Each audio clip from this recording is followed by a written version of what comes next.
Hey guys, brand new podcast, and it's a good one. But first, the Birdie Boy Relapse Tour kicks off officially. No, it kicked off officially this weekend in Atlantic City, but this weekend coming up, I misspoke last week when I talked to Tim, because this weekend coming up, I'm in Spokane, Victoria, Canada on the 8th of September, Vancouver on the 9th and 10th, 4 shows, and then Red Rocks on the 13th, Cajun Dome in Lafayette, Louisiana on the 15th, American Bank Center, Selena Auditorium. No shit. In Corpus Christi, Selena. Ah, that's one of my favorite fucking movies. Oh shit. I'm in the Selena Center. Dickies Arena in Fort Worth. The Buddy Holly Hall of Performing Art. I'm playing at all the great places. We're doing 2 shows in Lubbock, Texas at the Buddy Holly Hall. The theater at Virgin Hotels. I've never been with a Virgin. This is going to be so great. And then Paso Robles at the amphitheater in Vino Paso Robles. Go to Bert.com to get all tickets. I will see you on the road. Something's Burning is back. And thank you, everyone, for supporting it. Thank you to all my buddies that are comics that helped repost and retweet. It means a lot to me. I hope you guys are enjoying it. That's all I have to say. I hope you're enjoying it. It's on YouTube. So just so you're clear, we have the hour cut that's on YouTube. That's the skinny version, in my opinion. I mean, we could have gone skinnier if it was network television. You'd see what would have been 22 minutes. But it's the hour cut that's on YouTube. And then we have an hour 25 cut that's on birdieboyproductions.com. Go to birdieboyproductions.com. That is our production house. We have Something's Burning. We have Bertcast. We have Wife of the Party. We have Open Tabs. We are starting a new one that you will see in a couple weeks that I hope you guys like. I don't want to tip the hat too much, but we're shooting those this weekend. And we are stepping our game up. I am doubling down on the B-Man, and we are stepping up our game. We will be moving out of this area and going to the next fucking level. That's right. You know what? I sat and I thought, before we start the podcast, this is a great podcast. But I looked at my two of my closest friends, right? Joe Rogan and Tom Segura. And I remember every time you go into their place, I was like, whoa. And I think sometimes when you come to my house, you're like, oh, this is this is nice, but this is nice. It's intimate. I feel like I'm in your house. This is cool. Oh, your daughter just walked in. We're smoking pot. This is awkward. So I'm taking a page out of the Rogan Segura book, and we're making some big changes. New episodes, Something's Burning every other week. Old episodes, we're figuring it out. Well, I'll let you know shortly. Today's podcast. Okay. So everyone knows. Maybe you don't know. Let me say this very keenly. I got into surfers vlogs because of a guy named Jamie O'Brien. I went surfing in Turtle Bay at the Jamie O'Brien Surf Experience because of Jamie O'Brien. I saw it on Instagram. It looked fun as shit. You know that I've wanted to surf for a very long time. It's something I'd like to add into my life. I love the ocean. I draw a lot of energy from the ocean. It relaxes me. It calms me down. And it makes me feel like I'm living my fullest life when I'm in the ocean. I love the ocean. But I'm too fat to surf. So this past 2 months, I secretly, I don't know if I told you this or not, but I've been losing weight and doing exercises so that I could get up on a surfboard. I dropped 20 pounds, and the majority of my exercises were planks, push-ups, bench press, deadlifts, and burpees, pop-ups, all so that I could get up on a surfboard. I've been very, very depressed by me not getting up on a surfboard. It bums me out that I don't want to be an old man, a fat old man at that. So I did that for 2 months and planned a trip at the beginning of the 2 months to Turtle Bay. And I surfed. I surfed for 2 hours for 2 days in a row. I caught maybe 30 waves. It was the funnest fucking weekend of my life. We stayed there for a full week. The waves died down, and I got hit up by my buddy. He's been on the podcast before. I love his vlog. He's got such great energy. And I got really lucky because one of his other friends who was at the workout with us, whose vlog I also follow, Koa Rothman, was there at the workout. The workout was fucking stupid. I hope Nathan's listening right now. It's imagine if you let It was the fucking hardest workout I've ever done in my entire fucking life. It was undoable at points. Listen, I work out. I pay a trainer. I work out. It was almost like Nathan was going to go, I'm going to show you what pain is, and I want to show you the most intense, acutely designed way. I want your lower back to hurt on a plane when you're not doing anything. And boy, he achieved it. Our workout, I don't know if we talk about this on the podcast. Our workout was a weight sled with two 45s and a 55 on it, right? A weight sled. We then pulled it over our shoulders about 50 yards, turned it around, pulled it back 50 yards, took a weight off. We had teams. Nathan was on my team. Koa, I think, was with their buddy Kiwi, I think, and Mans and Peter. All their guys were there, right? These are all fucking extreme athletes. While I was doing that, Nathan was doing wall balls, right? Doable, but with a fucking wall ball the size of King Kong's testicle. It was a fucking big-ass wall ball. Heavy as shit. No one does wall balls with those big things. Those are meant to sit in the corner of the gym as like, oh, this is how big as they get, okay? We're going to get through the door. Then we switched. I did wall balls. He dragged it 50 yards back. Then we took off a weight. We did burpees. Burpees while one person dragged, burpees while the other person dragged. Then we did kettlebell swings. Another 45 goes off. Then with that 45 on, we pushed it. That is where the rubber meets the road. And that was where it fucked us up. And so then when we pushed it, 50, turned around, pushed it 50. By the way, all the way, burpees, kettlebells, thrusters. We did everything. It was an hour-long workout in the Hawaii heat in a field that they went to grade school at. It was crazy. It was one of the craziest fucking workouts. And then I said, let's go do a podcast and drink some cold beers. And we had a fucking blast. This is Koa Rothman and Nathan Florence. We were at my place at Turtle Bay. We're outside because the ever so insightful John Mans thought it would be beautiful. Mind that you guys are completely backlit, but it'll be beautiful because people want to see the ocean anyway, because that's the way his brain works. And by the way, then the sun shifted, and you will hear it towards the end of the podcast, us sweating our dicks off. But then I just want to put this out there. Just let it be known. Nathan and Koa, when you run with the horses, you see how fast we gallop. The Mai Tai challenge ain't shit to your boy. I was banging it out next day with 68% recovery. You know why? Because I'm a fucking machine. I love watching these guys. Their vlogs are fucking awesome. Koa's vlog is This Is Living, I think. And Nathan's is, I think, just Nathan Florence. They're both on YouTube. I'm trying to get these guys to start a podcast. They are so fucking funny. They're fucking just great, good energy dudes. And they're professional surfers. They are savages in the water. I mean, they legit are at the elite level of what they do in the water. And they work out like beasts. And I'm telling you, man, if I was fucking 25 years old, I'd move down there and be their best friend. And they'd probably be like, why are you moving down here? I'm 50 years old. I'm turning 50 in November. They're great dudes. They're fucking got great vlogs. Go on YouTube. Find Koa Rothman, Nathan Florence. They're on this podcast. And gentlemen, open invite. When you start your podcast, we launch it here. I'll be your first guest. I'll fly you guys out. Mai Tai Challenge. Enjoy the podcast. I can't believe that right now we're announcing you guys are starting a podcast. I'm so excited. Here, grab your microphones. Well, number one rule podcasting, you got to talk on the microphone. Talk to the mic. We're learning. So hold our it. You can eat mentor it. is here. Test. Yeah. Can you hear this? Marker.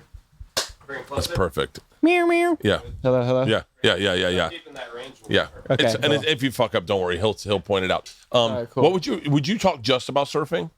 I don't think we would talk just about surfing. And would you, no if way. you were going to talk about surfing, here's my question: is surfing like comedy, where the gossip is what would sell?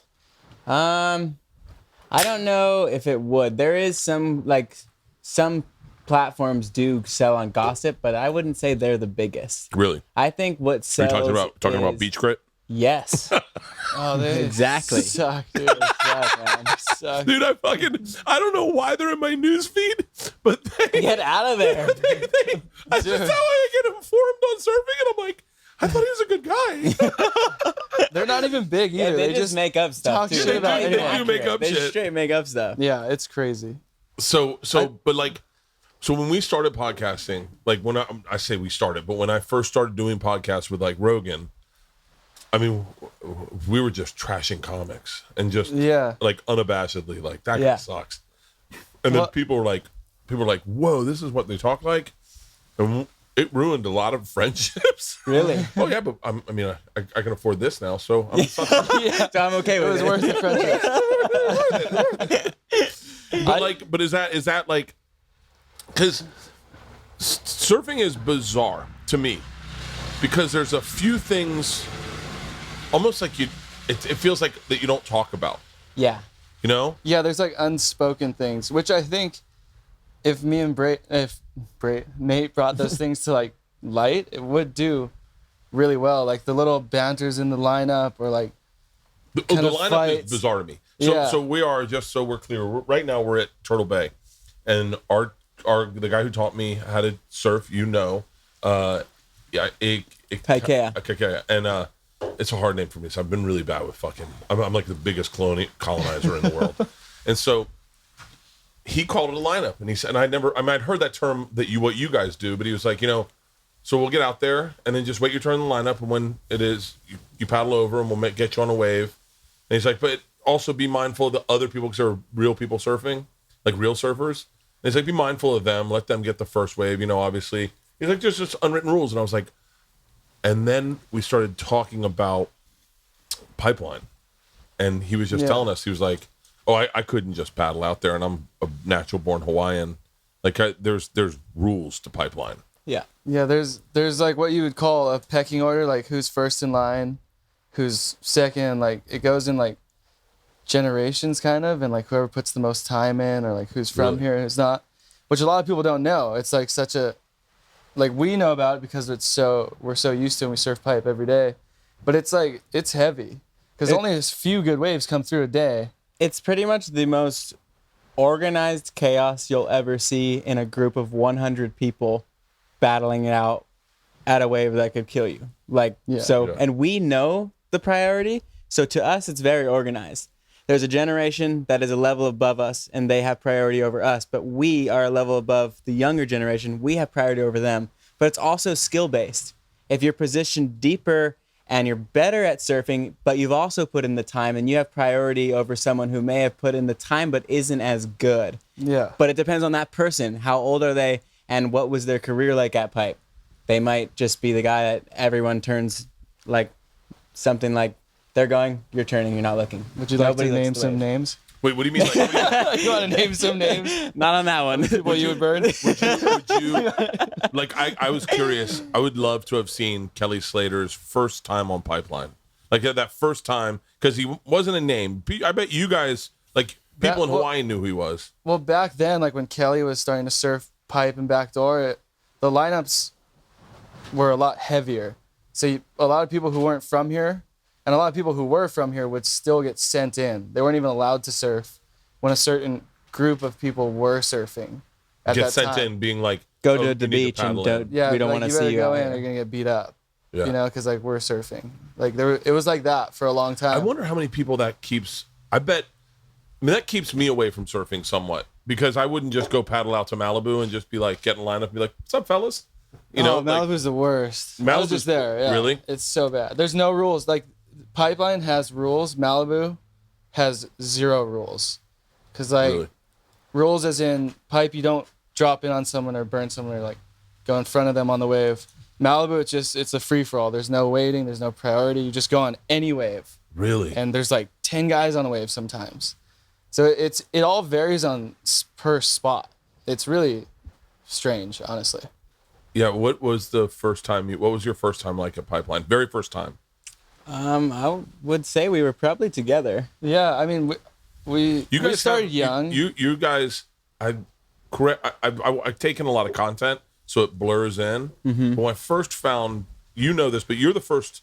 I found Jamie O'Brien first, and then through Jamie O'Brien found you. And I was telling these guys, and the thing was, you'll meet my daughter, but it was a time when my daughter was hanging out with like a bad group of people. I don't mean shitty, but like and your energy was so positive. I was like, why can't you hang out with people like this? Like in a weird way. And so I ended up getting into your content. But I remember seeing it was like you guys had like a group of friends. It was your brother Ivan. Yep. Koa, and then I don't know if it was anyone else we were working out with, but you guys had like a group you came up with, just like Kelly Slater and Rob Machado and all those guys. Yep. We had exactly that. It was me, my two brothers, John and Ivan, Koa, Eli, and Kieran. Yeah. And that was our crew.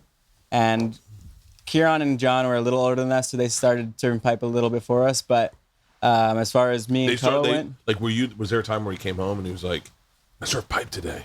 There wasn't, because it was so gradual. So this is what is different with growing up here versus someone flying in. They show up and they're like, there's pipe. Here's my first session. We surfed the general area for so long from such a young age that it just slowly merged into pipe. We started at the sandbars next to pipe. Then we got closer on bigger days. We sat on the side, the very, very end of pipe, further in than even the photographers who shoot pipe. Then we moved in front of them and slowly moved into pipe. Like, so our first sessions were they weren't like, okay, this is the day, we're going to go do it. Oh, okay. You know, it was a slow graduation over maybe one winter that we moved into starting surfing pipe. And I want to say by that next winter, we had solidified positions in the lineup at pipe, and we were starting to be known for going on the heavier waves. Yeah. Then how old were you guys? We were probably 15, 16. Yeah, that was when we like actually started surfing pipe. But like paddling out there and sitting on the shoulder, we were probably like 10. Mm-hmm. 10 or 11. Just like sitting like on the shoulder, like watching it, like, oh, we surf pipe. Many but really, times, we're just like 100 feet away from pipe, you know, but it feels like it when you're a kid. We literally got sent in by the lifeguards. Yeah. Multiple occasions. They're like our parents were how'd you gnarly, even get like, out here? Yeah, they're like, go out there, you got it. We'd be going down the beach. Lifeguards like, turn around. You guys aren't going out today. We're like, oh, okay. Like, if we squeaked out, our friend came by the ski. You guys are going in. I'm pulling you in right now. They'll pick us up on the ski and be like, you're not going out. Yeah. I paddled out. I hate to share surfer stories with you two. That's like you going, I did stand up one time, and I'm like, really? Did you like it? We were talking. I was like, I bet you guys look at this way the way I look at like a coffee shop that has an open mic, and I'm like, yeah, I'm gonna pass. I don't have any interest. But I remember doing Travel Channel. We were in Puerto Rico, and they gave me a longboard, and they were like, and I was like, I think I got this because I could surf when I was a kid. And I paddled out, and I got outside, and I realized not only could I not catch any of the waves, but I was going to get really hurt. And I sat there and I went, so what do I do? Do I live out here now? Like, and there was a guy on a jet ski that came up and he's like, do you need help? And I was like, I do. And he was like, yeah, fucking get on. That's so funny. That was so sad. People with experience, you can tell immediately someone who is way out of place. Really? You can, just by a look, you're like, just that by guy them is walking confused. down the beach, you can tell if they're a decent surfer or not. Yeah. So would your podcast be? You'd have to talk about shit going on in your lives, like the surfing stuff. The way Tom and I talk about Two Bears, we'll talk about shit going on in comedy, but we try to stay positive. Yeah. I think it'd be cool too. I didn't even tell you this yet, but like after every trip, we just like talk about, because we travel so much internationally. Yeah. And like try so much different food, meet new people, and go to places a lot of people don't go. Because we go to some touristy spots, but some places are just so in the middle of nowhere. So it'd be cool if we like got back from a trip and just like talked about everything that happened. I would love to know about where's that? I say the name of the fucking wave all the time. The thick one, Chopu. Yeah. What's that place? Is that Tahiti? Yeah, that's in Tahiti. And so, do you have to stay with families when you go there? Or is there a hotel? There's no hotel, but we've grown up going there, and families have like, I wouldn't say, it's like a bed and breakfast. Yeah, bed and breakfast. That's what they'll have a place that, you know, a few of the families, hey, are you available? And you go and they'll make you dinners or sometimes not, but just they have a bed for you and they have a way out to the wave, which is, you can paddle out, but the paddle out is messed up. And if you're going there like we are with a goal to ride something really heavy, then we want to be very prepared, and we'll hire a boat. It's Waterworld over there. Everything is done by boat. It's the craziest place. Everything, yeah. At the end of the road, once you get past a certain point, they don't even have cars. They just use boats. It's like people live beyond the road. Yeah. And they just boat to the store, back to their place. Yeah. Shut up. It's crazy. And so is there like, here's the thing I always wanted, like, is there like cold beers afterwards, or like are there chicks? Like what's the, like, you guys go out there when you're, I'm saying maybe you go when you're 20, right? What was the first time you guys went out there when you were like 16. 12 years ago for me. Crazy. Holy shit. Crazy. Oh my God. Wow. And so is it like, what is that like? Do you run in, like, when you guys go out there, everyone's out there, right? Like that, when that wave breaks, everyone shows up. You guys have like big parties at the end of the night. Is it like the movie North Shore? Because that's the movie North.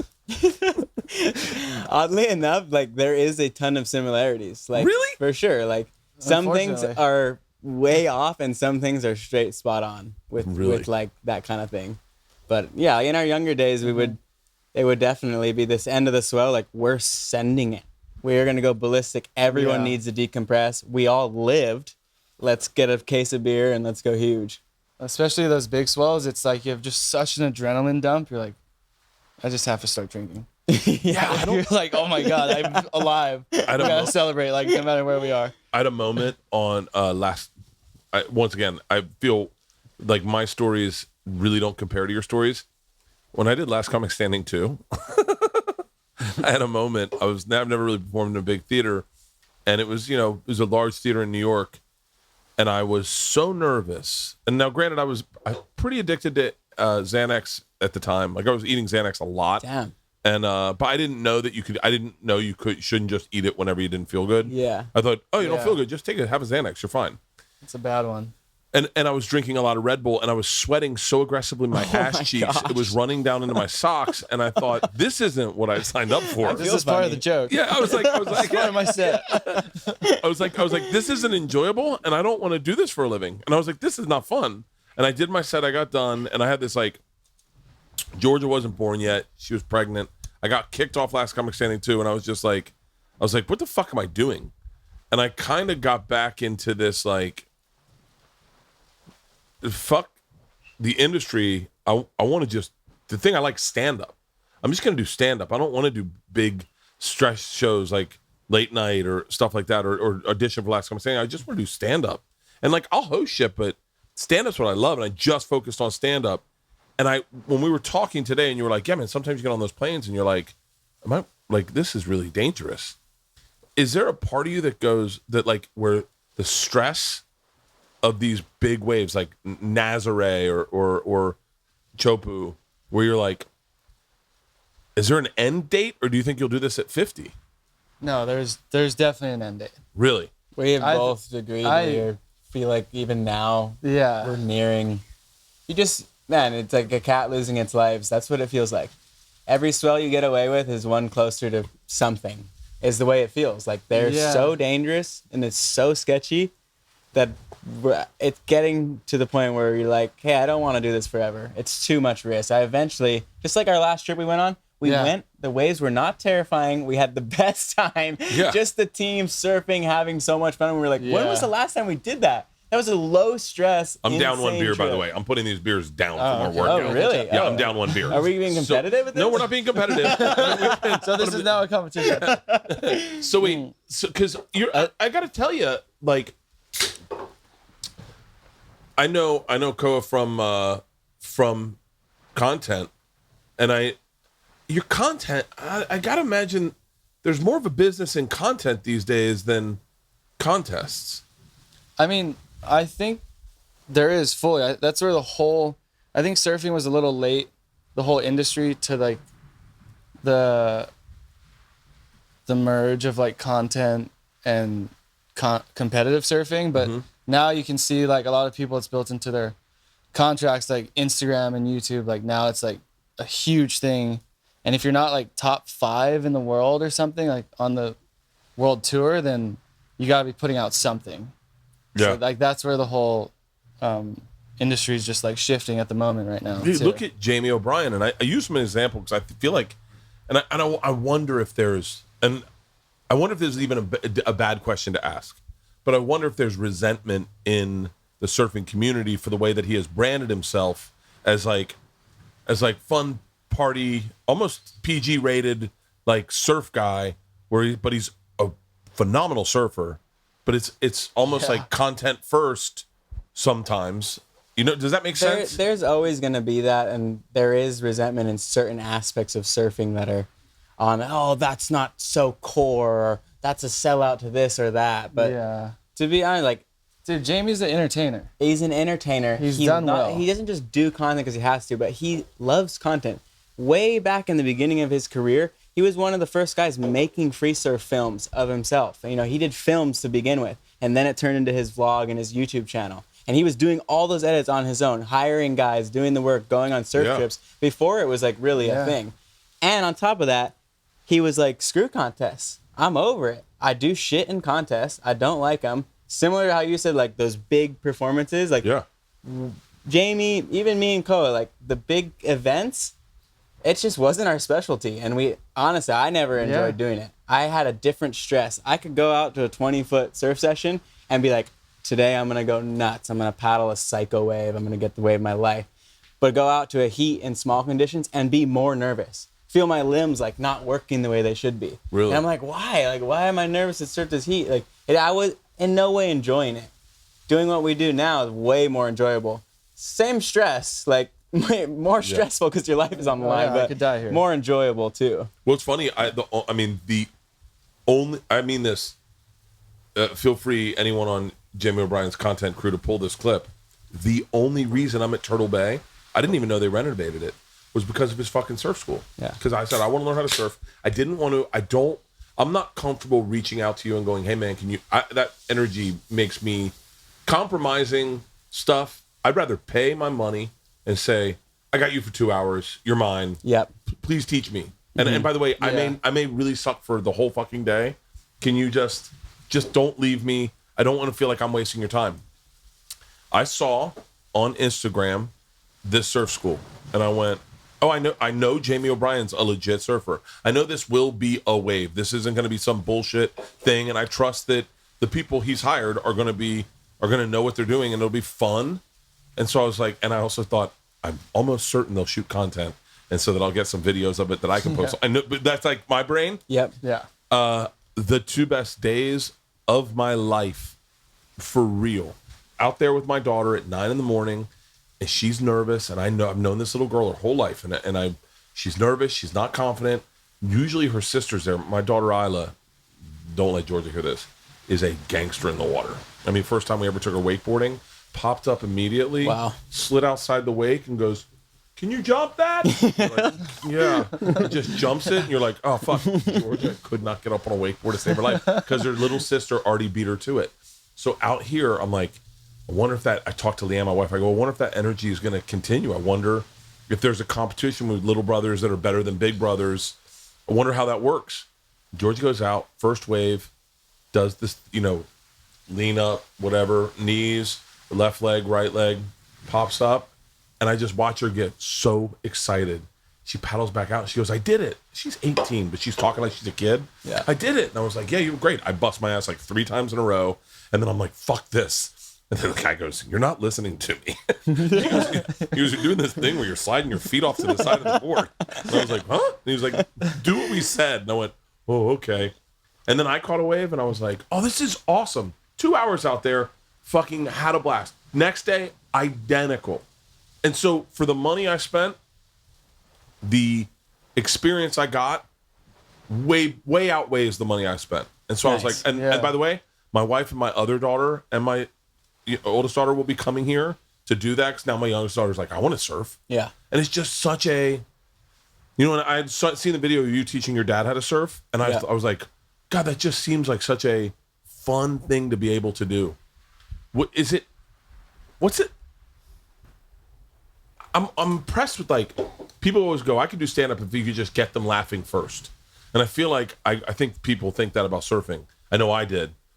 What's it like? So I know it's like to get up on a small wave. What's it like when you have a wave where it's like, how do you not nosedive? That's my question. Do you know what I mean? Like, I see these steep waves, and all of a sudden you're like, whoom, like, what's that feeling like when you get thrown into a fucking massive steep wave?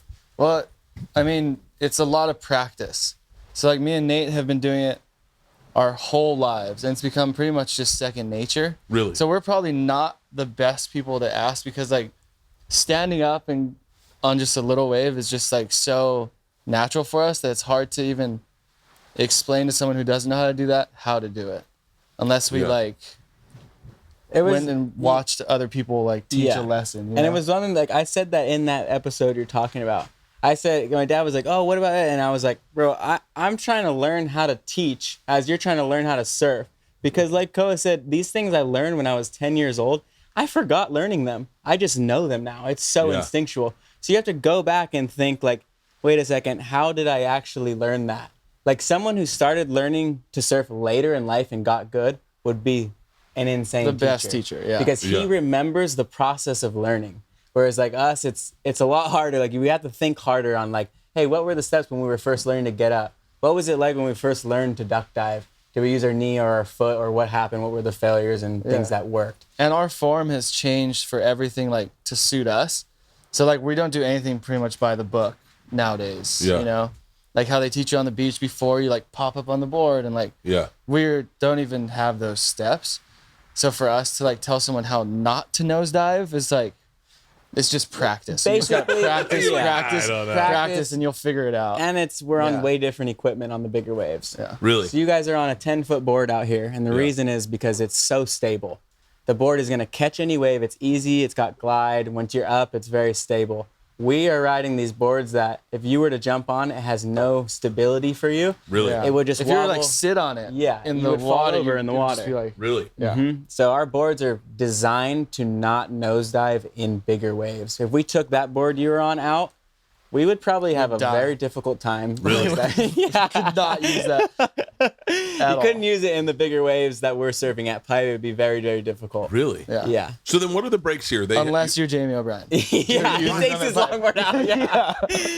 He's bizarre. Can I get another one? Yeah. You were trying to catch up? Okay. Yeah, I'm trying to catch up.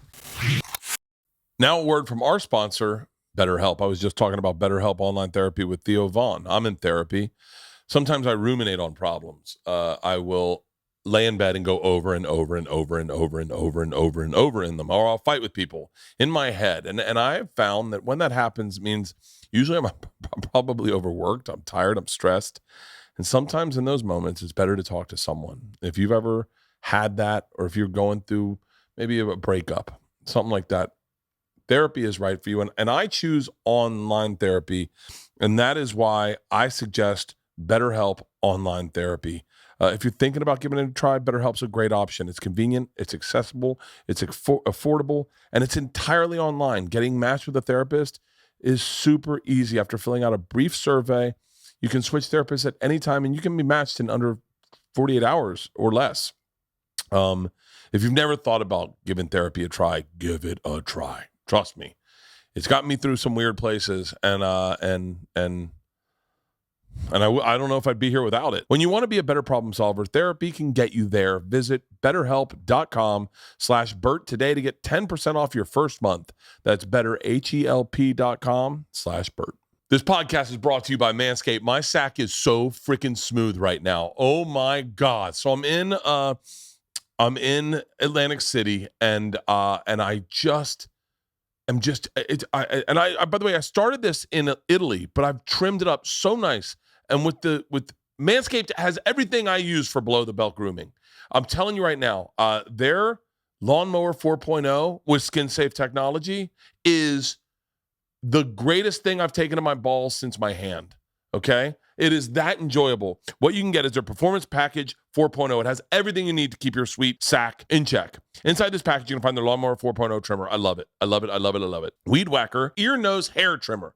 The girls did that to me last night. They went in with a flashlight and the Weed Whacker and cleaned my shit up. Crop Preserver ball deodorant, which is awesome. I'm telling you, man, this will make your sack smell fantastic all summer, just in case. Crop Reviver toner, performance boxer briefs, and a travel bag to hold all your goodies. Let me tell you something. This travel bag sleek. It's nice. Fits in your bag, malleable. I love it. The best thing about this Lawnmower 4.0 is the 4000K LED spotlight that goes on and off for a more precise shave. That means you can see your balls in the toilet when you shave them. Trust me right now, I just used their Shears 2.0 luxury nail grooming kit on my toenails, and I have gel on my toenails. That's a little in the weeds, but I have gel on my toenails, and it really works. Get 20% off plus free shipping with the code BERT at manscaped.com. That's 20% off plus free shipping with the code BERT at manscaped.com. Keep things smooth and fresh as we say sayonara to smooth ball summer and enter fresh ball fall. What are the breaks here on Oahu? What's the best island in Hawaii? Oahu. It is. Yeah. Without a doubt. Yeah. And then rank them. If you had to rank islands, so they go, okay, you can't live in Oahu. What would be the next island you move to? Maui. Maui, I'd go. Maui Maui's was got pretty some fun waves. Maui was pretty awesome. Yep. Surf and just the Things island's to do. super nice. Yeah. The island is really nice. Maui was pretty nice. And then This is the only island with like a city. So you can like, it's very country, but you can go to the city and like do fun. how small town is Oahu? Like how small is the the community? city's how small- large. North Shore is more small town country. Like people would consider it the country, Yeah. but there is other places like the east side and the west side that are even more small town than North Shore would be considered. Like real quick, if we went out tonight and we met up with a bunch of girls and some people saw you sitting at a table with just you and a girl, how quick would that get to your wife? Is that like how small town is this? Like considered in that? 25 minutes? Very quick, very quick. 30 minutes The maybe? way Hey, how you guys doing? social media is now, it would be instantaneous. Really? One story. One story. Maybe one phone call. It'd be like, you know, the waiter at every... We're not even thinking about Restaurant. the spies our ladies have out. Like my be, wife yeah. grew up here on island. She's got her watchers everywhere. So I'm a That good is boy. I'm dying to talk to you about, guys. I've been reading a lot, or that's not what I've been doing. I've reading a lot. Like, wow. We're making up I've been things now. listening to a lot of YouTube videos. Dude, this guy reads so much. Do you read? Yeah. He For reads real? the strangest books you've ever I seen. read just the most bizarre Like what? fantasy Fantasy, books like- ever. Fantasy books? Yeah. Oh, you got Peter's dick Yeah. hard. My guy over there. Wait, what do you like? What kind of fantasy book? I Let's go love sleepover or fantasy something. books. Come over and read this book with me. I read like Wait, my daughter was reading a book when we were on tour. We took them on tour. Her friend was reading a book and had it open, and my daughter had the back pages of the same book open, and they were sitting on a couch reading the same book. that is hilarious. My daughter loves reading, and I Yeah. do not understand people who like reading. I don't just get it cannot either. get my head around it. It just started from young. Really? I got really into it. And like, so what fantasy books do you read? I read a lot of Stephen King, a Oh. lot of like Brandon Sanderson. Like those are the Jeff Vandermeer. These are like the writers that I would know, the authors of the books. But Yeah. as far as like if you don't know those authors, you relate them to like Lord of the Rings type books, Game of Thrones type books. There's so many more series. What's that the I name of the believe are book? better. What's the name of the book you said the other day? You're like, they're making it into a series, but the book's so much better. Wheel of Time. I've read the Everyone Wheel of who Time reads twice. says that. Yeah. I'm on the 14th book right now for the second time. Do you do any of the audiobooks? Yeah. Dude, Michael Kramer's voice, So good. He's my favorite narrator. best narrator ever. Yeah. Yeah. On. I'll have book's an way audiobook better. going and then a physical book. And you Then I switch off between two different storylines. I'm like, Are you serious? yeah. Just, That's crazy. Yeah, I've never been. I'm a big audiobook, YouTube, podcast guy. Yeah. And I'm really into history, and I really wish I'd never learned about colonizers, because it really takes the fun out of vacationing. When you just look here and you go like, oh, there's like I definitely don't mean to get political, but there's like there's a real inequity, and it like you definitely see it, and you go, oh yeah, this was like white people just stole Hawaii. They just were like 5 dudes sat in like the 1870s were like, hey man, we can just tell the queen she's fucking crazy and we'll just take this. And it sucks to learn about that, because you're like, oh shit. So Dole wasn't just like the coolest dude ever. He was some guy that was like, but oh, that's a story. That's a story that repeats everywhere in history. everywhere. Someone Everywhere. comes They in didn't bigger do and it. stronger. Someone else would have done Yeah. it too. That's They're what. like, Well, we're that's what I was taking talking to this. someone the other night, and that he was like, yeah, it would have been China. It would have I been think it would have been Japan. Japan. Japan, Yeah. was was Japan. trying. Yeah. They were trying. They were trying to take the Pacific. Yeah, it's crazy when you look back. I can't stop talking about this story. This is all we've talked about.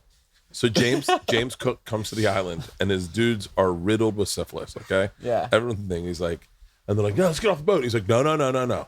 You guys all have syphilis, and I'm not going to do this to these people where we just give them all fucking syphilis. He goes, I'm sending one guy off the boat. Okay, it's you. Number one rule: you do not fuck anybody here.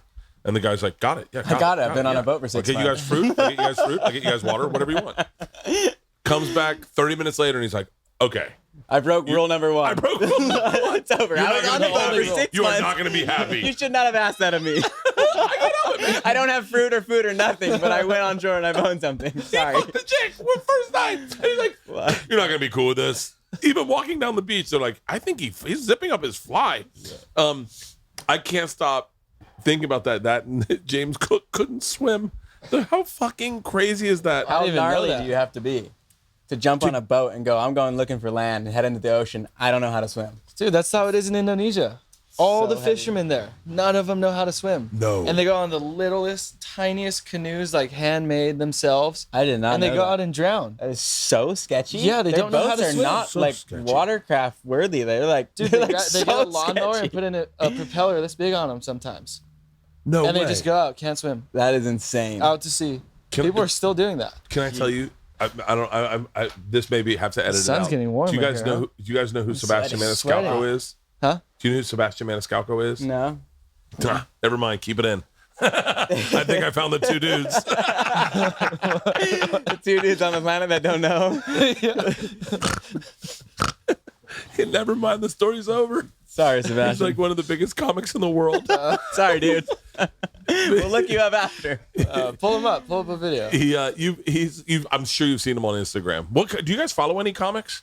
No. No. Did you know who I was when I hit you up? I follow a didn't. lot of meme pages. Who do you follow? Meme? pages. Meme is comedy to us. Do you guys hate meme that? is the new comedy. No, I don't hate memes. I hate when they steal your jokes and then turn them into memes. That is as annoying. if they go like I had a great joke on my last special about having sex with my wife when she was sick, and she was like, "Well, I don't want to get you sick," and I was like, "Oh, don't worry, we'll practice safe sex." She's like, "You're gonna wear a condom?" I was like, "No, doggy style, so you cough into the wall." Oh my god. And then I released my special, and then that day, 50 Cent released that meme.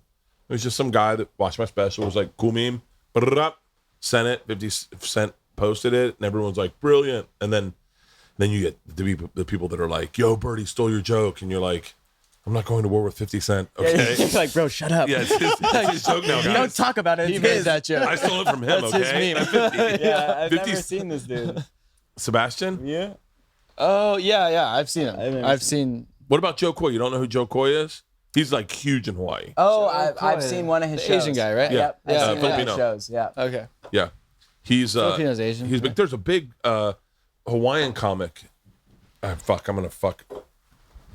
Jesus Christ.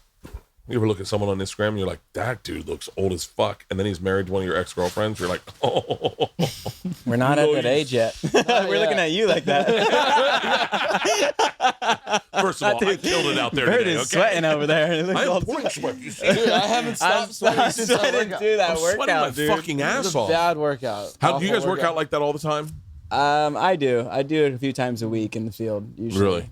And then I other don't work stuff in out the like gym. that ever. Do you do stuff in the gym? Yeah. What's your rowing down to? Like, what are your splits for 500 meters? My 500, I could probably hold like a 135 pace. That's 135 is like the fastest I can do.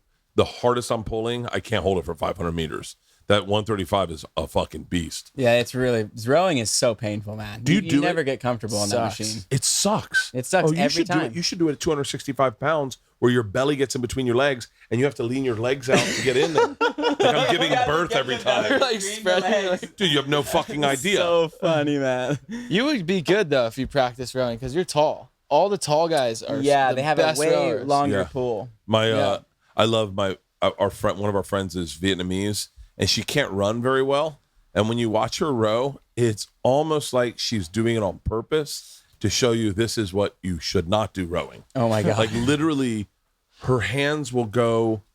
She'll pull as she's coming in. So bad. And just ridiculous. Wait, you guys are sweating too, right? I'm sweating. I feel like I'm still in Mexico. But you guys are healthy sweaters. What do you guys eat? Do you guys eat healthy? No. No, not really. Really? Yeah. Koa, you eat pretty healthy. Well, it's not hard to eat healthier than you. He has the worst diet I've ever seen. Would this crazy question? Is your family are both your families here? Yeah. Your whole family? Yeah. Parents still together? No. Okay. Mine were never like married or anything. Okay. And your mom's Just my mom is here. My dad's in Florida. dad lives in Florida? Yeah. Oh shit. I think I asked you that before. I think we talked about it on the last podcast. Brothers and sisters? 2 brothers, both live here. Okay. Yeah. And then do your families know each other? Yeah. We have local North Shore families, and growing up on North Shore, it's just a tight little community, so you know everyone. Really? He was at our house every day. We were at his house every day. Like when we were groms, like that was just how it was. And you guys lived on the North Shore growing up? Yeah. Born and That's raised. crazy. What's like on the water and just in a regular house? Well, we both grew up on the beach. Mm-hmm.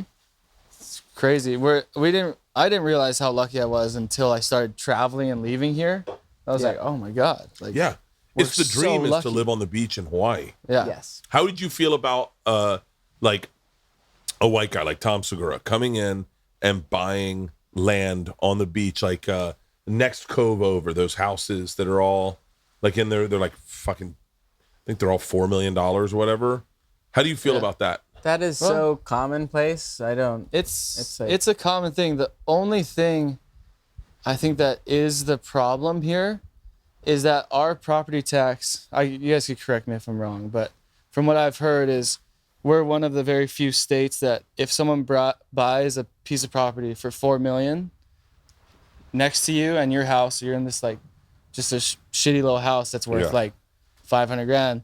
Your property now is going to be taxed $4 million because of your neighbor. What? Oh, that's crazy. So how it works in Hawaii is your property tax is based on what's selling around you and how valuable the properties are around you. Oh my God. So it's based off your. So that's why it kicks all like the more local so they people lose out. their homes because they can't pay the property. They can't pay the property tax.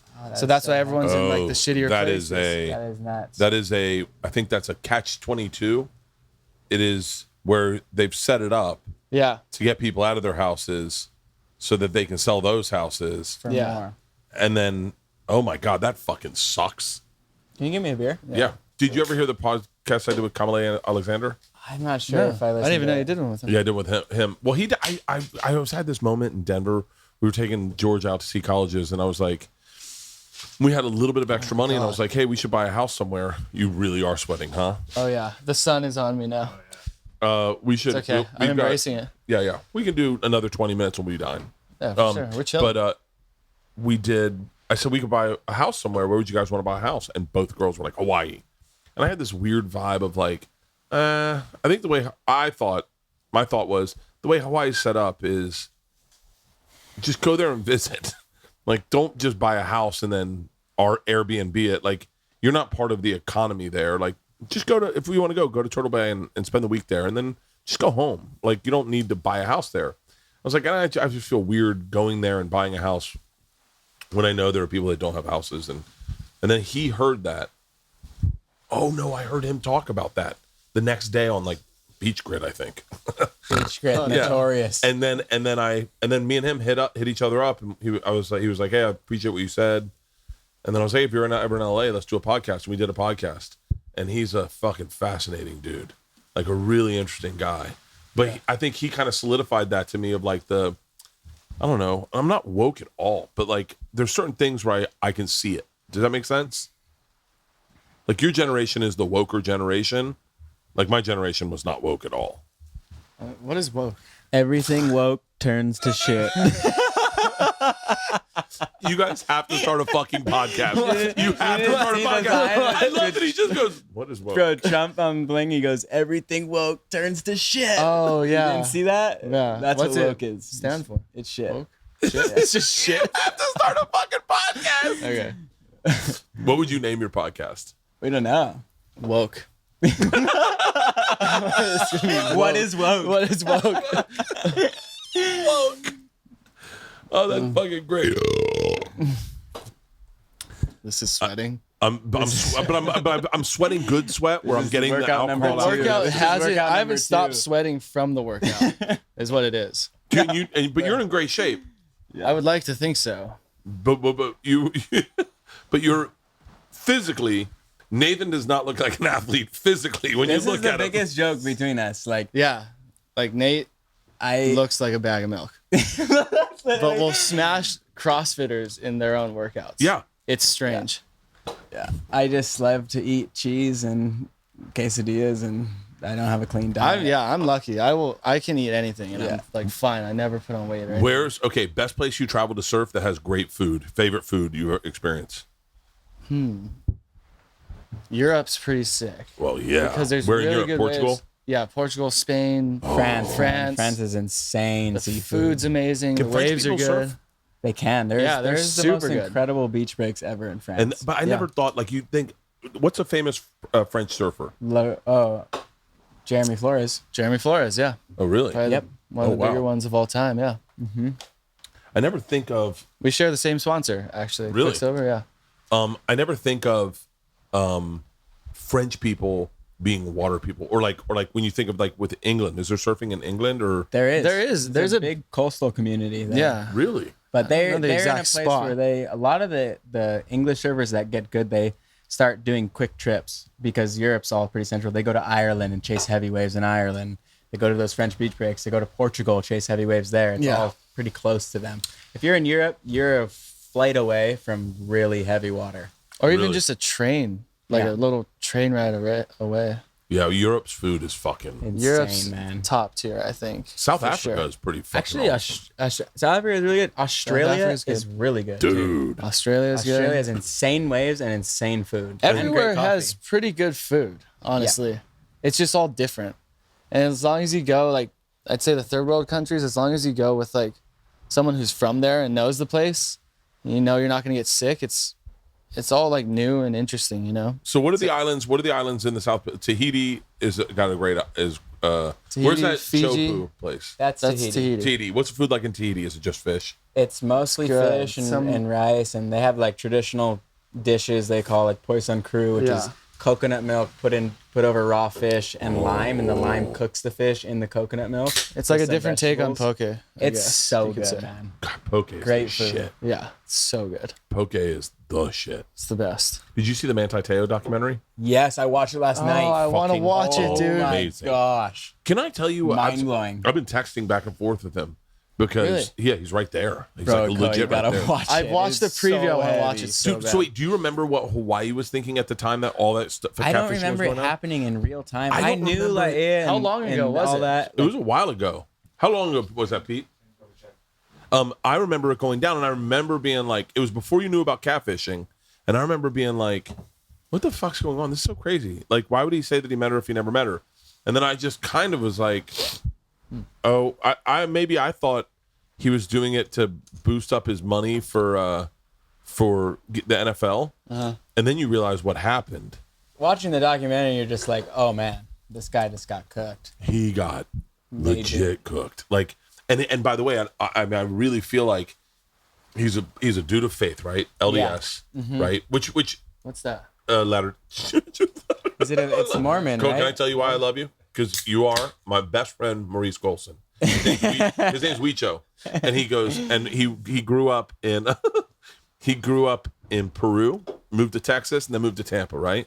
And so he was the first person that I ever met that if he didn't know what it was, he would go, "What is that?" And I go, and it was things that like I didn't know what it was, like a word, like they're salt of the earth. And I just knew to keep my mouth shut that I didn't know what that was, and I was never going to know what that was. Yeah, he's like, wait, explain that to And me. he go, hold on, I don't know what salt of the earth is. Tell me. And I go, what are you doing? He goes, I don't know it. Why would I not ask what it is? And then I was like, just shut your mouth. And we're going to look like you stupid know, over man. here. I do that all the time. I'm like, oh god. No, but this sorry is why for you guys asking. need a fucking podcast. Yeah. And so think about all the fucking big guests you guys can get on. You guys have to have a podcast. We can bring you on. I'm a really big guest. Yeah. A huge guest here. Number two. You'd be shocked. Yeah. Be our so, first guest. yeah. Maybe this is actually our podcast. You're on our podcast right now. Yeah, interview me. By the way, it's so much easier. What were I getting just buzzed saying? here. I'm getting buzzed too, like too. head buzz. Sweating Yeah. even more. So wait, Manti Te'o. 2012. Around 2012. So 10 years ago. Church of Latter-day Saints. It's really big. You know that. Oh, the Mormons. yeah, They're yes. really big here. Yeah. Why, I'm not sure, but The they're next really big. town over from here is it's a That's- Mormon town. That's yeah. Manti Te'o's town. Yeah. Yeah. It's east. That's where we east went side. to It's like, almost yeah. where we went to school. Yeah. Really? Yeah. So you're due to faith, right? You do the right thing your whole fucking life. You don't dog chicks. You practice hard. You respect your parents. He did everything right. He did everything right. The one misstep he had was, and correct me if I'm wrong, was lying to his father. He didn't want to say he'd never met the chick because he'd look foolish. But he's not. It's not like he's fucking gave her herpes. It's just like, oh yeah, I met her, to his dad, because he didn't want to look foolish. It's the one misstep, and then he gets railed by ESPN. Yeah. Like by everyone going, he's gay, he's a liar, just come out of the closet, Manti Te'o. And by the way, this is a dude of faith who's like, yo, man, I'm and he just sat there and was like, the most prophetic thing he said was, the hardest part for me was to take pictures with people who I knew at one point had mocked me. Yep. My like- wife started crying at that part. She's Dude, like, right? That's so lame.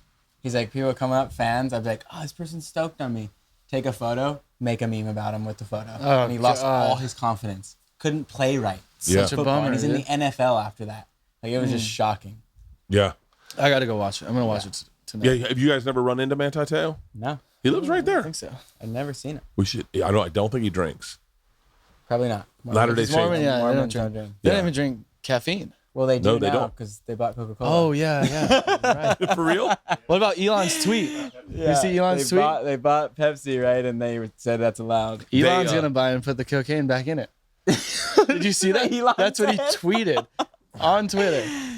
Elon's the man. I'm so excited for your podcast, and I can't believe that I am the impetus of you guys starting a podcast. It's funny because we've been talking We've been about talking it. about it for the last few months. I'm Yeah. telling you, man, it's just all you really need. And this is the key to me and Segura is that we're good friends, and we like each other's company. We make each other giggle, and that's it. That's all you need for a podcast is just two Yeah. people that genuinely like each other, Yep. that enjoy each other's company. Because I think people listen to it in the car and they go, "That's like me and my friends," or "I feel like I'm friends with these two guys now." Yeah. And you guys have a very I mean, I've said this a number of times, but very positive, fun energy. You're not shitty people. But I thank you. I would love to hear a podcast from you too. Church of Latter-day Saints. I used to do these Bert's Conqueror things. It was for Travel Channel, and I used to do really dangerous shit. You guys probably wouldn't see it dangerous, but like it was for me. And we did this one in a Mormon compound in Provo, and they had 2 telephone poles, and then they have bungees going over the telephone poles. They pulled the bungees down. They harnessed me into the bungees, and then I sat on an ATV, and they took off. And then when you couldn't hold on anymore, you just get slingshotted into the canyon. And I was terrified. Wow. And the woman, the matriarch of the Mormon compound, came up to me and says, "Can I get you something?" And I said, "A cocktail?"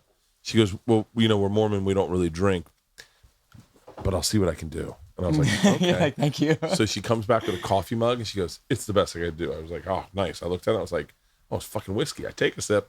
It is the most disgusting thing I've ever tasted. I go, "What is it?" She goes, "It's cooking sherry." I went, Oh my gosh. I go, "You really don't drink. Like, you've never had a Are you drink." serious? I go, "No one drinks cooking sherry for a cocktail." Like, what the hell?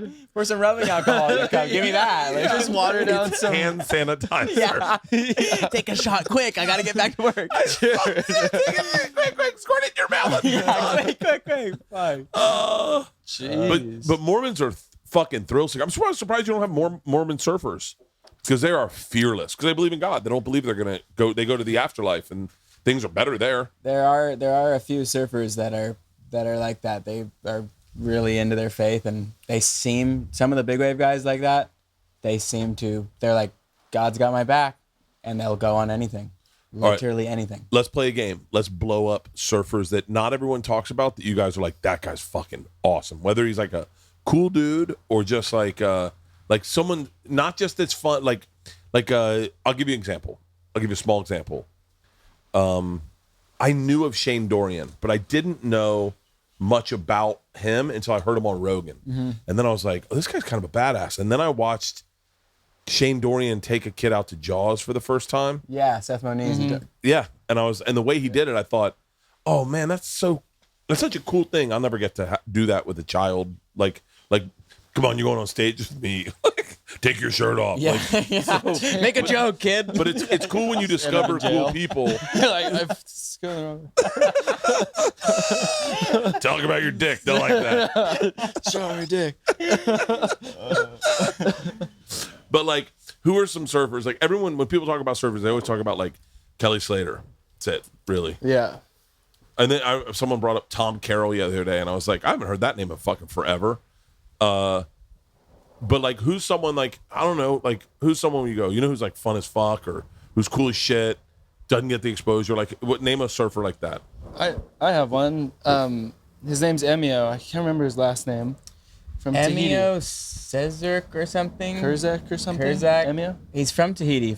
Surfs the wave that you're so psyched I think I on. follow this guy. Is he white, dude? Yeah. Yeah, but I follow this Hey, guy. this kid is a badass dude in big such waves. a good surfer Extremely talented. and a really nice dude. Yeah. Or no, it's EIM. EIM. Emio Serzmak. Yeah. Yeah, I follow this motherfucker. He's gorgeous. He's flexing on gorgeous. Instagram a lot. He is fucking gorgeous. He is. I fucking followed this guy in the gayest way possible. I saw one of his videos and I was like, yeah, I'll fantasize about me being you. Yeah, you're like, I got you, bro. God He's one damn of it. those kids that you don't. His surfing goes underrated for sure. Yep. Because he's so gorgeous.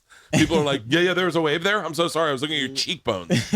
Yeah, this is him on that big fucking fat wave Chopu. Yeah. He got a sick one on the trip that you weren't there. It was like a mental one. Dude, this is him eating shit on one wave. And he eats shit. That's the thing is he doesn't so just eat pounded. shit and stop. He goes back out Yeah. for more. That It A lot reminds of me those of kids us do. A lot of when those we were kids do there. that. Look at this. a Look at long this time one. ago. Yeah, that's the one. Yeah. That is the heavy one, dude. Like Dude. he'll paddle right back out after that and go on to the next set. Like For real. I want another one. Yeah. I want to make it. That's fun. Can I tell you a surfer that I was obsessed with? Is the can. way, and I think he was the reason that I wanted to get into surfing because the way he did it was so graceful. Mikey February. He's on. We're both on Vans together. Oh, for real? Yeah, he's my Vans teammate. Dude, he is. I don't know anything about this dude, but when he surfs, it just looks so like, kind of like almost like a painting. Like he just like got an interesting story. Yeah. He started out as I'm going on the tour. I'm gonna win world titles, and he had the talent to do so, but he was so. Like it just went against everything I think his surf style was, and he had the mindset of like, hey, this isn't what I want to do. Once he started competing, and he went into free surfing and started making films and stuff. yeah. He has a few films out called Sonic Souvenirs, I think, and yeah, his style is crazy. But he grew up in South Africa, Yeah. and he has some wild stories from growing up there. I mean, he bet. told me one time about surfing a wave, hiking out on a trail, and while he's hiking, he feels a little wind behind him, he said, and he, out of instinct, he turned and ducked with his board, and a machete thunked into the board. Someone was about to machete the back of this guy's head. After he just surfed, he's leaving and mug him for his stuff, and he Oh, I caught thought it was. with I his thought it was the board. lineup And then- protocol. no, there's no one around. I was like, when man, he's they were really surfing, strict dude. about their the lineups. wrong You can't guy. take this guy's life and take his money, like, and then he just like shook it off, like, you don't want to do this, man, and then left. Like, he's Shut an up. interesting dude. Last night, Leanne says to me, I want you to go look at this house for your sister. It's down the street. And I think, I don't want to get in the car. It's so beautiful out. A little warm, but it's sun setting. And I hopped on my electric bike. Here's what's beautiful about this story you're about to hear. Leanne hopped on her electric bike. Do you know why we have two bikes? Because the price tag on this bike will not give you the sticker shock you feel when you see the prices of these bikes out there. It is so affordable.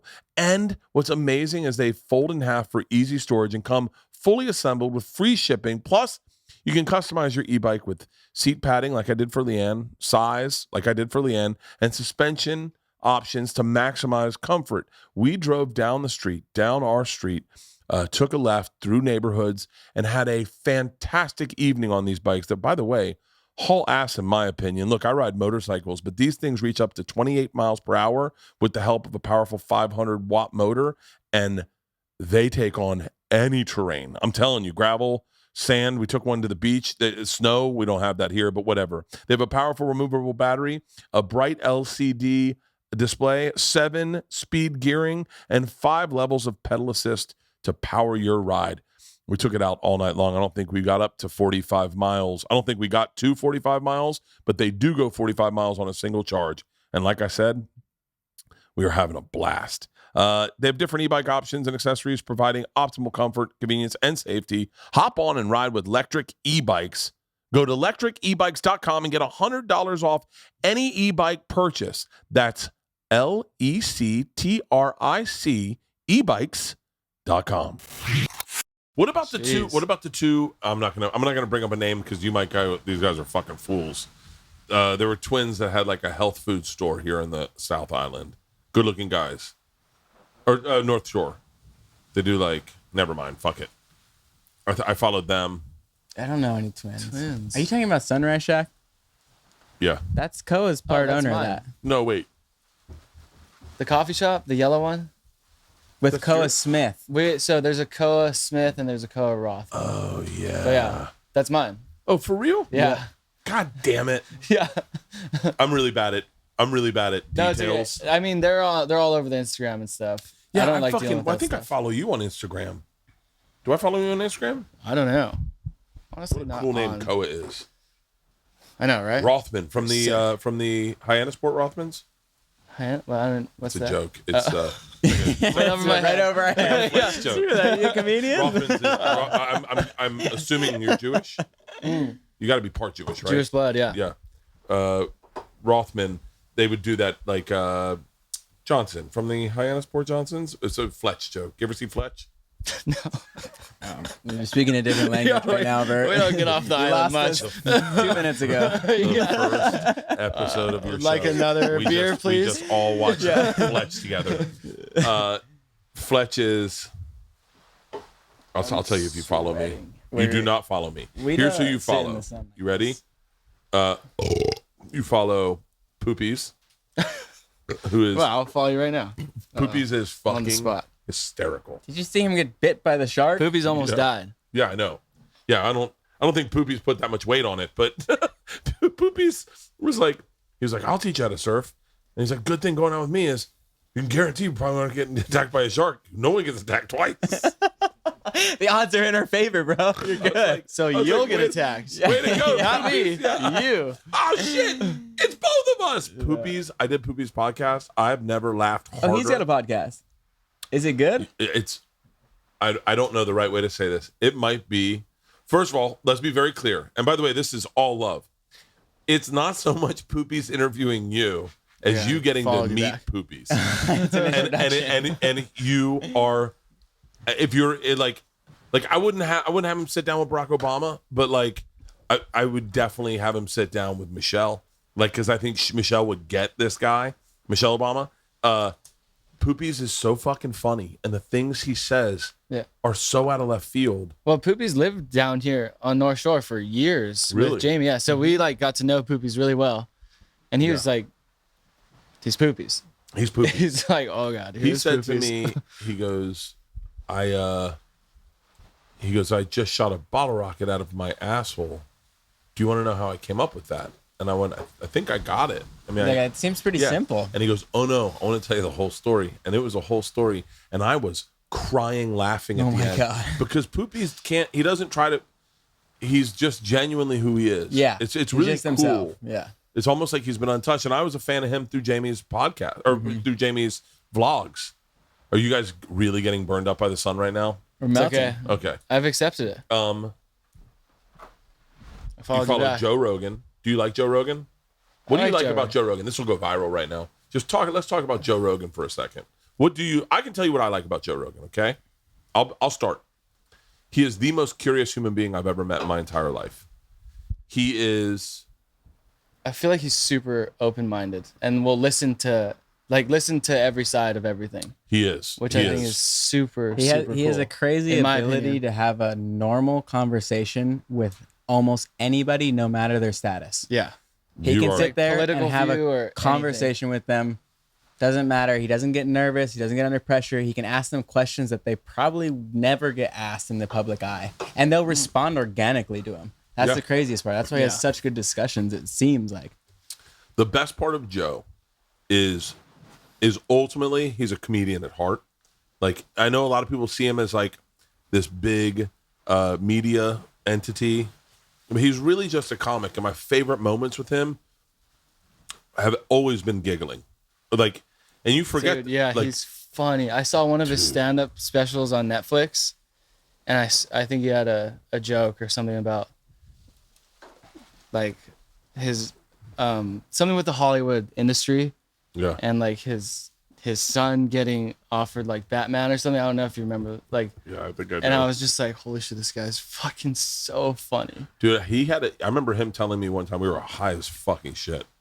And he said, do you think if you could throw a fish 10 feet in the air and it would start flying, that we'd have any fish left? And I went, no. I was like, we would never. It was my favorite. It was one of my favorite moments with Joe. That's amazing. Because I go, no, we would have no one could resist the temptation of going, fuck it, let's let it fly. Yeah. And you throw in the air and it just go, you'd be like, no one would throw him back in the water. No one would. And we laughed so hard about that stupid, but that's the thing. It's so funny is people, I take him to be something, maybe he is. I don't see him as that, but maybe he is. But he is the most curious dude you'll ever meet. And his curiousness is disarming. He'll be like, so, sharks. So you go now. Yeah. Tell me about turtles. That's what they eat. You go. He did a great interview with Kelly. He did a great interview with Kelly Slater, who I would assume to be a tough interview. Slater doesn't come off as like a very chatty dude.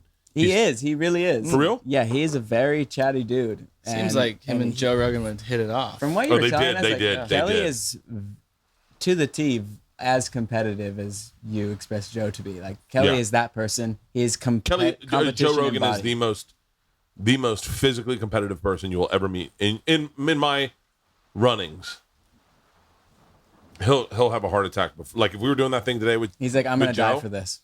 Joe would enjoy. He said it a number of times. No, I just envision people trying to rape my family. He's like, not gonna happen. Not gonna happen. It's not gonna happen on my watch. Not on my watch.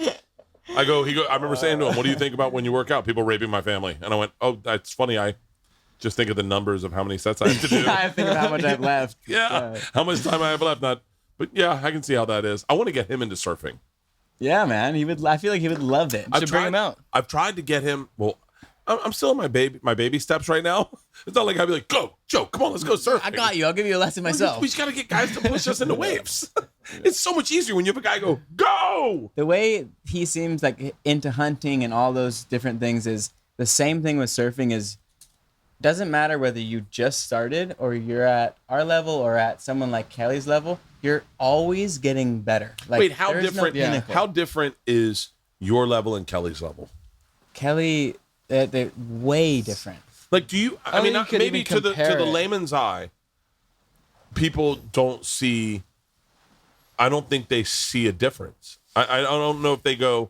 I don't know if someone can tell what makes a really great surfer. Like, what is the? Well, that's changing at the moment. Yeah. With the YouTube world and because you can be so at surfing, but if you're really good at content, then you capture so many people's attention that in their head you're the best surfer in the world.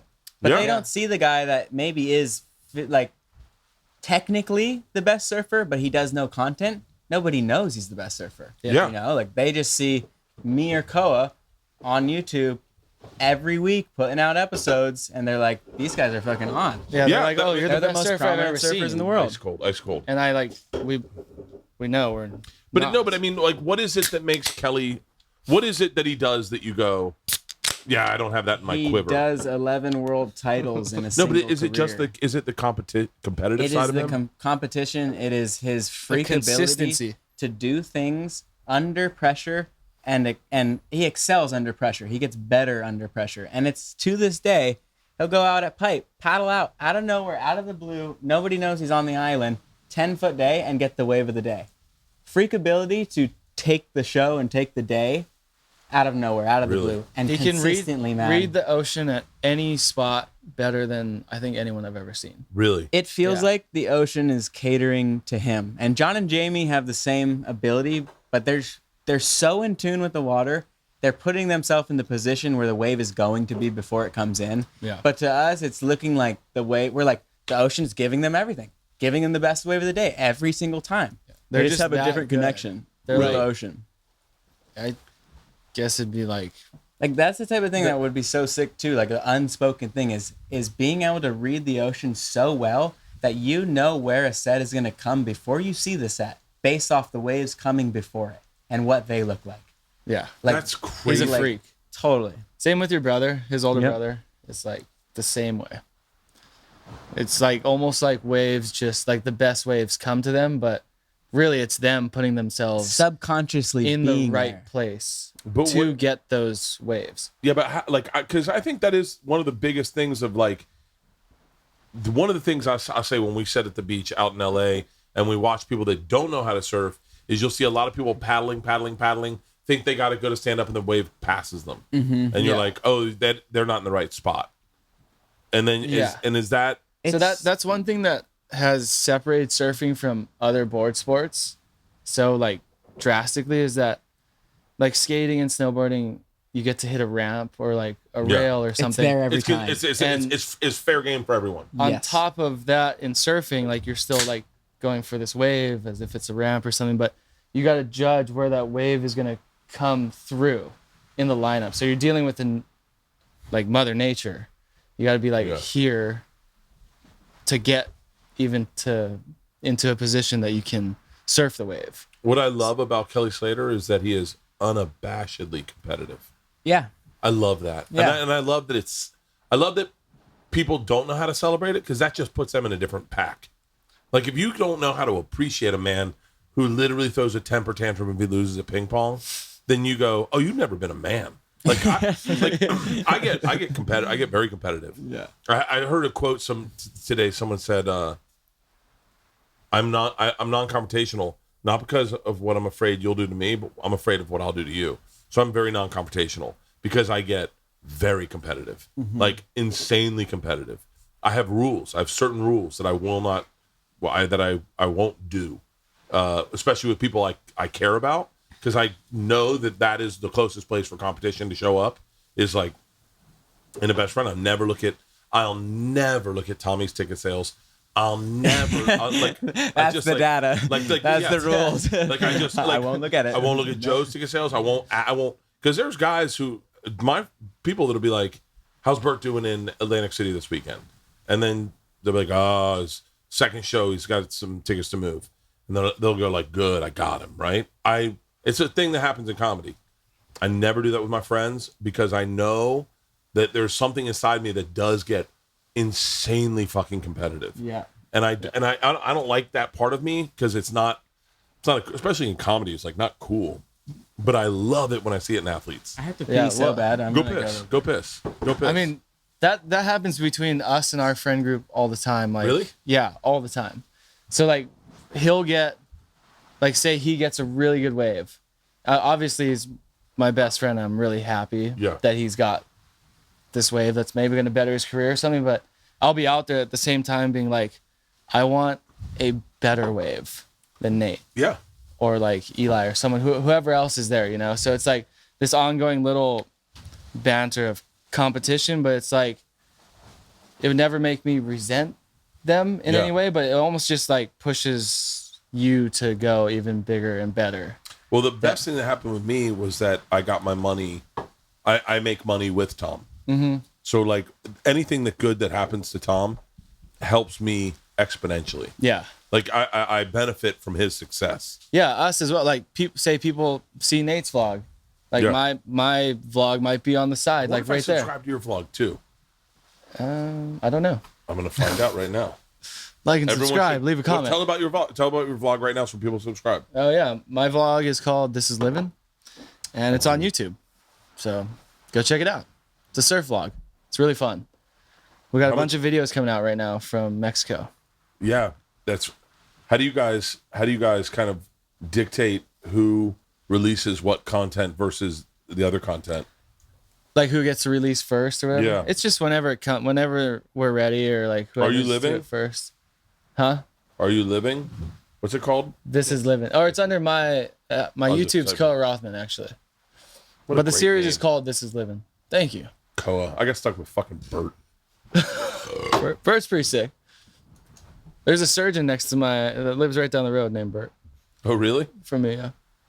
He stitched me up a couple times. Are you in relation to the dude running for senator? Mm-hmm. For real? That's my brother. Yeah. Okay, Makua. I saw I've seen those. Him and Awa.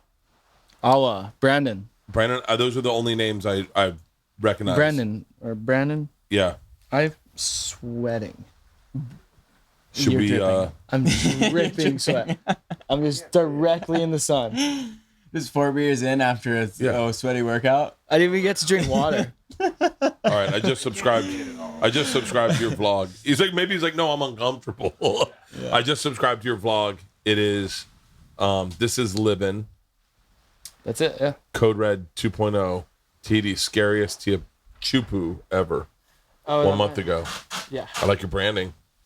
I like the The clickbait. I know I like all. Yeah. I like all of it.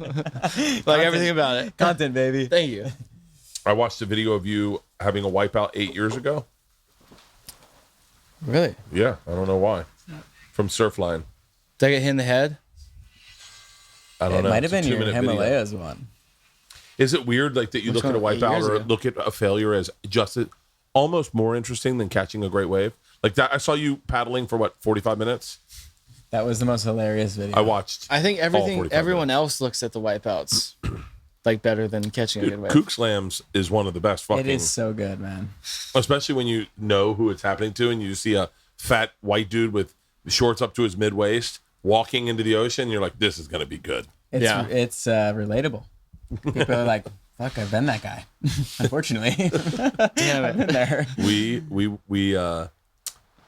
took surfboards out for lifeguard training in Bondi Beach. Yeah. And the guy I was with carried his across his chest with both hands like this. Did a wave hit him? And walked The and first walked out sign this way. if you're not in the right place. That's what I'm talking about. You can tell someone Yeah, doesn't surf immediately. walking down the Like, here beach. in North Shore, if the guy walked down the beach, the lifeguards would take their quad down and go, "You're Yeah. not entering the water today. Yeah. Turn around." Like they And- wouldn't even let him in. He got hit so cleanly with a wave Oh my god. in the board, and it Oh. knocked him down, and he was down for a while, and I couldn't stop laughing, and he was genuinely hurt, and I was like, what were you thinking? Did you not just know that that's how that's going to end? And he was like, I didn't think the water was going to be that strong. Dude, people get to the ocean and lose all common sense. All Like, we're common not sense lifeguards, gone. but we've saved people every season here. Oh, I lose common sense, and I know the ocean. I respect the ocean enough to know how strong it can be. We were out at our place out in California, and we just got boogie boards. I was pretty drunk, but I was like, let's just see if we can catch one of these waves. And we got out into the water, just got past the waves, and I looked at Peter and I go, I think these are too big. And he went, they're way too big. Way too big. And all of a sudden, we just go ass over tea kettle, just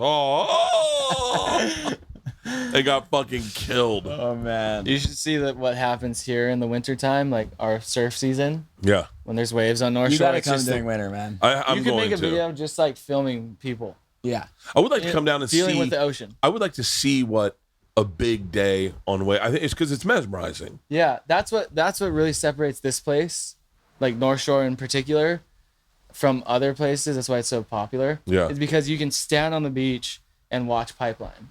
And Or it's like watch Waimea. anywhere else in the world, Yeah. those waves are not going to be that close to shore. For Yeah. some reason, the way this is, the beach to the reef, is the waves are so big, so close to shore that when you're standing on the beach at Pipe or somewhere, Yeah. you're nearly looking up to the waves.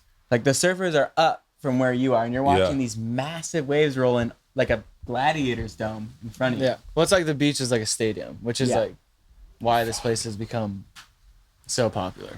I can't wait. I'm going to come out. I really, I love Hawaii. I love Hawaii. It's probably my favorite place on the planet. I love Hawaii. I've said this a number of times, but I love Hawaii because of the Aloha energy is perfect. if you've ever had a house guest who stayed too long, like Aloha is like, hey man, I'm so happy to have you, but you're leaving on Sunday, right? Yeah. Well, Like, aloha it's time to also go. means like hello and goodbye. Yeah. Yeah. So it's like it's both. I can't wait for your podcast. So aloha can be Welcome, but Goodbye. it's time to go home. Yeah, I love but there is like because of the tourism, it's set up for you to have the best time of your life. All right, we're wrapping this My up right BO now. is so The- bad. You smell so bad. I'm so Wait, let's sorry. let's Go talk ahead. about the no deodorant for a second, because I don't wear deodorant either. I stopped showering. I stopped showering. and Soap started is just bad go- for you. Yeah, I just stopped. Well, I don't shower often, and I just have not worn deodorant lately ever. But when did you stop wearing deodorant? I never started wearing deodorant. I never started. It was something that I never could take the time to do. Well, I guess if you're Why would I waking up stop and getting in and- the ocean, why put on The deodorant? ocean strips everything off your skin. You Yeah. could not be cleaner after surfing for 5 hours in a washing machine. Yeah, lot You of come out of people the water and think your skin otherwise. is gripped. Like there's no oil, there's no nothing on it. yeah. But neither of us use soap. I get in the shower, I rinse with water, and I'm out. And I so just don't have time for those. It's kind of type of nice when things. you catch, because smell is objective, right? Like smell is objective. If you get into an Uber, sometimes you're like, "The fuck's this guy think that much cologne's acceptable?" I remember the getting, worst. That is the worst. I remember getting hate into an cologne. Uber with my daughter Isla, and she goes, "Did you forget to wear cologne?" And I go, "No, why?" And she goes, "Well, don't worry, this guy put on enough for everyone in here." And I was like, "Oh yeah, it's a lot." But then that's not a good smell. But they think they smell good. Those Uber drivers Yeah. think they smell awesome. Yeah. But it smells disgusting. Today, I didn't wear deodorant, and I didn't know if it was me or you I was smelling as we walked past each other. Mine is so Bro. sour. Yeah. You guys I could was be walking to comping the out. airport on the way home, going like this, just striking people down. What about your People fucking- were fainting. What about your farts on the plane, dude? Nate was clearing rows. Farts on our a plane? flight. It's our new special. That's our podcast. That's our podcast name. Motherfucking farts on this Farts on a plane. Oh my god, man! I'm trying to get those pheromones What percentage of out. surfers do you think wear deodorant? Some are more like, what is it called when you metro? Metro. Metro is what it's metrosexual? called, where you're Shave your balls. Hipster. you're really Hipster. clean, taking care of Hipster. yourself. It's not hipster. That's not me, man. We might as well call it woke at this point. Yeah. Yeah, protesters. Yeah, the blue hair protesters. Yeah. You got it. We're gonna get canceled. I don't think they can cancel you. From what? Like, it's not like you have a network sitcom. There's the beauty. That's the beauty of what you guys do. Is like people show up if they like you, and you guys are so fucking likable that they go, yeah, I like the guy. I'm on his team. It's like when you look at like Louis C.K. You know, they tried to cancel him, and I think I think Louis was the comic that people would go, my boss got 20 tickets to the Louis C.K. concert at Madison Square Garden. Someone just said this to me. I'm saying this out loud. It was Tim Dillon. Tim Dillon just said this to me. And by the way, Tim, if you don't want me to be the one that say this, then I'll say that Tim didn't say this. But he's like, and then when all the cancel shit happens, the boss could no longer buy the 20 tickets, right? That's the thing that happens. And so, do you guys know who Tim Dillon is? No. Can I know who Louis C.K. is. You do? Yeah. Can I introduce you to the guy he will become your favorite thing to listen to ever in your entire life. Tim Dillon.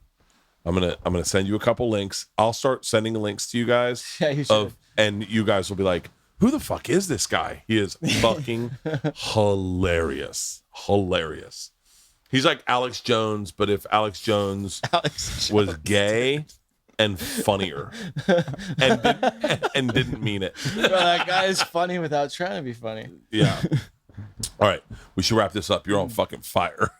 I'm burning up I'm and sweating. hammered at this point. Yeah. It's 4 beers. Should we kill a fifth? For sure. Just to make it even? Kill we the got 30, 30 to kill. drink the tequila. What about, okay, let's do this. I should have drank water. I feel like I'm overheating. No, I I don't feel like think I'm that's back in possible. Mexico. We never left. This is water. Technically. Is there any more in there? So, your new podcast. It's called Nathan Koa. Nathan Koa. I think there's some work to be done on the name, but I got some ideas. I will help you guys. I will help promote you guys to get you to enough downloads where you can start getting sponsors. Sick. And what's great is when like comedians always come down to Hawaii to do to vacation. There'll a lot of be my friends, and I'll be like, yo, you should do their podcast. So let's do the first. This is just a micro episode of what people can expect. If you had to interview me, how would this interview go? Okay. Ladies and gentlemen, welcome to the Nathan Koa podcast, brought to you live from the North Shore, Turtle Bay, sponsored by Jamie O'Brien's Surf School. If you want to learn how to surf in 2 cool days, get up at 9 a.m. and we'll take you out to a very easy break, and you can surf the Jamie O'Brien Surf School. Check out whoisjobs.com, whatever. All right, and we're on. I'm too hammered to start. So Bert, how did you like your Jamie O'Brien surf experience? I loved it. I fucking loved it. And I think what was the best was the personality that I did not know that was brought, that was overshadowed everything. It was as if he's not going to love this analogy, but when you're on a cruise ship and you eat Guy Fieri's burger, it delivers everything you want it to eat. It's the best burger you're ever going to fucking have in your life. It's 4 p.m. You know, dinner doesn't start until 7. You're hungry. You've been drinking all day. You go to Guy's Burger Bar, and I swear to God, they've got all the fixings there for you. You can put as much bacon on that burger. Bacon, pickles, jalapenos, shredded onions. You want caramelized onions? They'll throw it on. And I swear to God, my mouth's watering right now. That burger is one of the best burgers you'll ever have in your entire life. And I don't want it to deteriorate from how great Jamie or Guy are, but that one burger delivers. Well, this surf school delivers. It delivers in the way that you need it to deliver. You feel, for the average person, you feel safe in the water. You feel taken care of. You're in a very calm bay. Everything was, and there's people on the thing watching you and videotaping you, and you get a drone shot of yourself surfing. I could not be happier with my experience at Jamie O'Brien Surf School. Great first question, Koa. Great first question. How did you like the workout today? It delivered in the same way. You ever watch, like, you ever How did that accidentally workout deliver? You ever see like gay porn and you go, wow, that looks like it would hurt? Well, it's the same thing. Exactly. I had seen so many of his fucking workouts that I was like, I remember the one you did, the one at my favorite one. Gay. They are gay. I agree. They look fucking gay.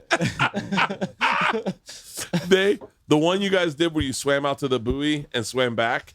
Yeah. I remember watching that and going like, holy shit, man. Like, that looks like a beast of workout. And then showing it to my trainer and being like, look at that. And she was like, holy shit. I was like, I couldn't do that. And then I saw the one you guys did where you did the jog up in the hills.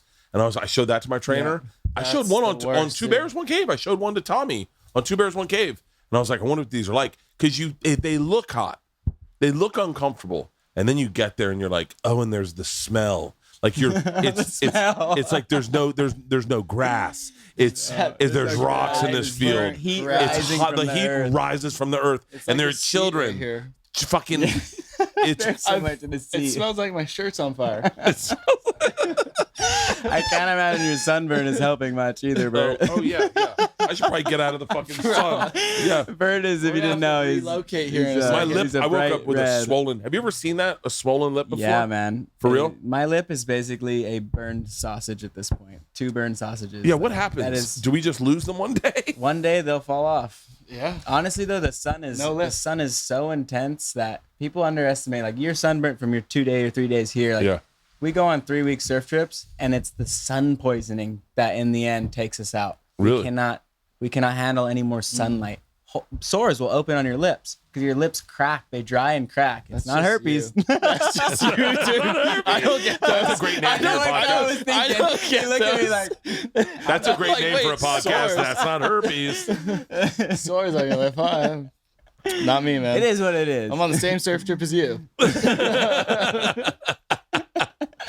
I don't get those sores. Did I get a beer? Everyone got 5. Well, you're sandbagging. Oh, fucking! I thought you were a drinker. I drink. Sadly, I drink for my own purposes. What Holy shit! It's all right, we should go get in some water and cool down. Okay. Gentlemen, I will say this. I had a fucking blast today. I did. too. I'm glad we did that. Thank you for letting me work out with you guys. Good hanging, man. And I'm telling you when I say this, you guys are doing everything right. From an outsider looking in, I really enjoy the content you're putting out. Keep putting it out. It really, people say this to me all the time. You don't know what my day is like, and I bust my ass. And the one thing I get is Monday morning, Two Bears comes out, and I get to listen on my ride in. For me, and I'm being dead serious when I say this, I was in Florida a few weeks ago, and I drank too much the night before, and we got IVs, and something just clicked with me. I didn't feel good, and I was in bed just going like having anxiety and not wanting to drink a beer. And I watched you guys I think you were putting up content from Mexico. This was like 2 weeks ago. Was that them? Yeah, I was putting up from Porto. And I was like, and it just allows you to escape and not be where you are if you're not happy Glad at to the hear time. that, man. So keep doing it. And as a man who learned how to surf technically at 50, I think more people should find the ocean. 100%. And you're that kind of conduit of like the regular person, seeing what you guys are doing. Keep doing it. And please start a podcast. I will tell you how to start it. I will tell you everything. I guarantee you your two social media people can figure it out. But it's so simple. You'd be surprised. And one day, you're going to look at me the same way I looked at Rogan, who 12 years ago said, you should start a podcast. 12 years ago, he pulled me aside and said, you need to start a podcast. I think it'll change your life. Well, it has definitely changed my life. And I've said thank you a million times to him. And I'm telling you, you guys make me giggle hard as fuck. Just start a podcast. Just start a podcast. Thanks for having us on the show. Of course. Anytime you're in LA, open invite to the podcast. Vice versa, man. If you're here, oh, I will hit you up every time come I'm back here. for the winter, man. It's a different story. Fuck yeah. All right, let's go drink. All right. Cool. Thanks, you guys. Out.